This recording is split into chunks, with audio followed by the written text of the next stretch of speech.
বন্ধুরা, আমি বিদ্যুৎ সিংহ, ফাইন্যান্স অ্যাডভাইজার। ভিডিওটিতে আমি আপনাদের ব্যাংক বা ফাইন্যান্স থেকে কিভাবে কোনো কিছু মর্গেজ ছাড়া বিজনেস লোন পাওয়া যায় সেই বিষয়ে আলোচনা করব এবং আপনাদের এটাও বলবো বিজনেস লোনের জন্য কি কি ডকুমেন্টস প্রয়োজন। তাই ভিডিওটি কোনো রকম স্কিপ না করে সম্পূর্ণ দেখুন, কারণ বিজনেস লোন সম্পর্কে আপনাদের সম্পূর্ণ তথ্য আমি আপনাদের দেব। দেখুন, বিজনেস লোন নাম শুনে বুঝতে পারছেন এটা ব্যবসা সংক্রান্ত লোন। এই লোন পাওয়ার জন্য সহজ কথায় আপনার ব্যবসা অবশ্যই থাকতে হবে। কোনো কিছু মর্গেজ ছাড়া এই লোন হয়, সেই জন্য এই লোনকে বলা হয় unsecure business loan. Business loan পাওয়া যায় সম্পূর্ণ ব্যবসার উপর নির্ভর করে। বিভিন্ন ব্যাংক বা ফাইন্যান্স কোম্পানি থেকে এই লোন দিয়ে থাকে। সরকারি ব্যাংক সাধারণত সরকারি স্কিমের মাধ্যমে, যেমন মুদ্রা লোন, এর মাধ্যমে বিজনেস লোন দিয়ে থাকে। এছাড়াও ধরুন যে সমস্ত বেসরকারি ব্যাংক আছে সেখান থেকেও বিজনেস লোন পাওয়া যায়। ধরুন আপনি বিজনেস লোন নিতে চাইছেন, সেক্ষেত্রে আপনি কি করে বুঝবেন যে আপনি বিজনেস লোন নিতে পারেন কি না? বিজনেস লোন নেওয়ার জন্য চারটি বিষয়ে আপনাকে মাথায় রাখতে হবে। এই চারটি এলিজিবিলিটি থাকা আপনার প্রয়োজন: ভালো সিভিল স্কোর, বৈধ ব্যবসায়িক কাগজপত্র, ব্যাংক ট্রানজাকশন, শেষে ব্যবসা স্টক। সরকারি ব্যাংক থেকে যদি বিজনেস লোন আপনারা নিতে চান তাহলে অন্তত 3 বছরের ইনকাম ট্যাক্স রিটার্ন ফাইল থাকা প্রয়োজন। যদি আপনার জিএসটি থাকে তাহলে খুবই ভালো। ট্রেড লাইসেন্স লাগবে। সব থেকে গুরুত্বপূর্ণ বিষয় হচ্ছে ব্যাংক স্টেটমেন্ট। ভালো ব্যাংক স্টেটমেন্টের প্রয়োজন কিন্তু অবশ্যই রয়েছে। ব্যাংক স্টেটমেন্টের মাধ্যমে দেখা যায় কেমন ব্যবসায়ী লেনদেন আপনি করেছেন। এছাড়াও সরকারি ব্যাংকের মাধ্যমে যদি বিজনেস লোন নিতে চান তাহলে সিবিল আপনাকে -1 থেকে 700-র মধ্যে অবশ্যই থাকতে হবে। যদি বেসরকারি ব্যাংক হয় সেক্ষেত্রেও তাই।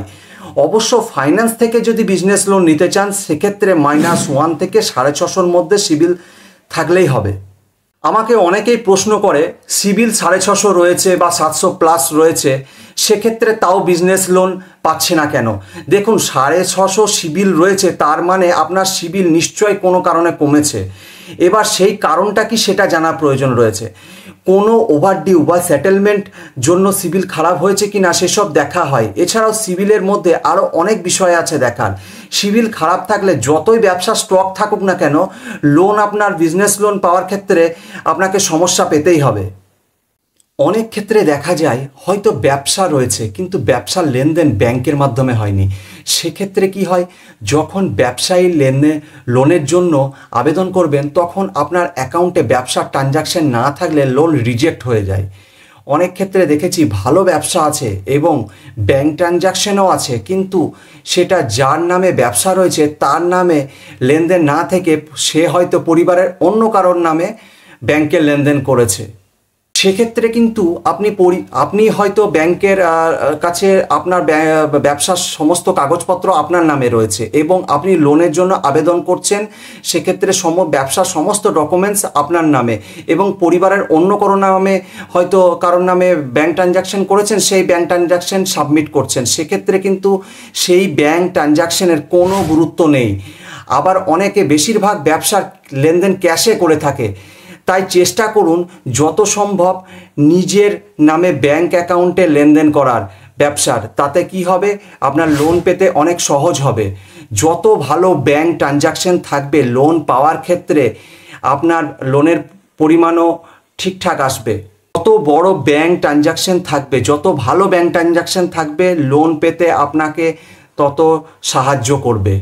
লোন অ্যামাউন্ট নির্ধারণের ক্ষেত্রে আপনার গুড এবিবি থাকা প্রয়োজন, মানে অ্যাকাউন্টে যথেষ্ট অ্যাভারেজ ব্যালেন্স মেনটেন আছে কিনা সেটা ফাইন্যান্স কোম্পানি কিন্তু অবশ্যই দেখবে। সেটা যত ভালো থাকবে ঠিক ততটাই আপনার লোন অ্যামাউন্ট আসার ক্ষেত্রে আপনাকে সাহায্য করবে। অনেক ব্যবসায়ীর ক্ষেত্রে হয় লেনদেন মাসে ভালো পরিমাণে হয়ে থাকে, কিন্তু তারা টাকা ঢোকার সাথে সাথে হয়তো টাকা তুলে নেয় বা অন্য অ্যাকাউন্টে টাকা ট্রান্সফার করে থাকে। সেক্ষেত্রে যখন অ্যাকাউন্টে অ্যাভারেজ ব্যালেন্স মেনটেন হয় না তখন লোন পেতে ব্যবসায়ীকে সমস্যায় পড়তে হয়। তাই বিজনেস লোন পাওয়ার জন্য নিজের ব্যবসায়ী অ্যাকাউন্টে অ্যাভারেজ ব্যালেন্স মেনটেন করার চেষ্টা করুন। তাতে আপনার লোন পাওয়ার ক্ষেত্রে অনেক সাহায্য করবে আপনাকে। বিজনেস লোন নেওয়ার জন্য যে কারেন্ট অ্যাকাউন্ট আপনাকে থাকতেই হবে এমনটা নয়। নির্দিষ্ট লোন অ্যামাউন্ট পর্যন্ত আপনি নিজের সেভিংস অ্যাকাউন্টের ট্রানজাকশন দেখিয়েও বিজনেস লোন নিতে পারেন। সেভিংস অ্যাকাউন্ট, কারেন্ট অ্যাকাউন্ট বা সিসি অ্যাকাউন্ট ট্রানজাকশন দেখিয়ে আপনি বিজনেস লোন নিতে পারবেন। লোন অ্যামাউন্ট যদি আপনার 10 লাখের উপরে প্রয়োজন হয় তাহলে সেক্ষেত্রে বিভিন্ন ব্যাংক বা ফাইন্যান্স জিএসটি বাধ্যতামূলক দিতে হয়। 10 লাখের নিচে যদি লোন অ্যামাউন্টের প্রয়োজন পড়ে তাহলে সাধারণত জিএসটির প্রয়োজন পড়ে না। সেক্ষেত্রে শুধুমাত্র 2 বছর অথবা 3 বছরের ব্যবসার প্রুফ দেখিয়ে আপনি বিজনেস লোন নিতে পারবেন। যাদের কোনো শপ রয়েছে সেই সমস্ত ব্যবসায়ীর ক্ষেত্রে দোকানে মিনিমাম স্টক থাকা প্রয়োজন। অনেক সময় বিভিন্ন সরকারি ব্যাংকে লোন আবেদন করলে যদি অ্যাকাউন্টে ভালো ট্রানজাকশন না থাকে তাহলে সেই ব্যবসায়ীর ব্যবসা স্টক দেখেও লোন ছেড়ে দেয়। এমন কিছু ব্যবসা রয়েছে যেগুলোতে ব্যবসায়ী স্টক দেখাতে পারে না, তারা কি করবেন তাহলে?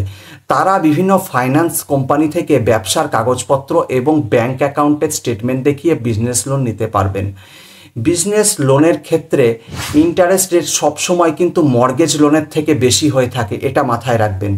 সরকারি ব্যাংকের মাধ্যমে মিনিমাম স্টার্টিং ইন্টারেস্ট রেট থাকে 10% থেকে ধরে রাখুন 20% পর্যন্ত। ফাইন্যান্স কোম্পানিগুলোতেও ইন্টারেস্ট রেট থাকে 17 থেকে 28%-এর মধ্যে। এগুলো নির্ভর করে সাধারণত ব্যাংক বা ফাইন্যান্স কোম্পানি যেগুলো থেকে আপনি লোনের জন্য আবেদন করছেন ক্রাইটেরিয়ার উপর। আশা করছি আপনারা বিজনেস লোন সম্পর্কে সমস্ত তথ্য আমার এই ভিডিওর মাধ্যমে পেয়ে গেছেন। যদি ভিডিওটি আপনাদের ভালো লেগে থাকে তাহলে লাইক, শেয়ার এবং সাবস্ক্রাইব করুন চ্যানেলটিকে, যাতে আগামী দিনে আমি আপনাদের কাছে ফাইন্যান্স সম্পর্কে আরও গুরুত্বপূর্ণ আপডেট নিয়ে আসতে পারি। ধন্যবাদ।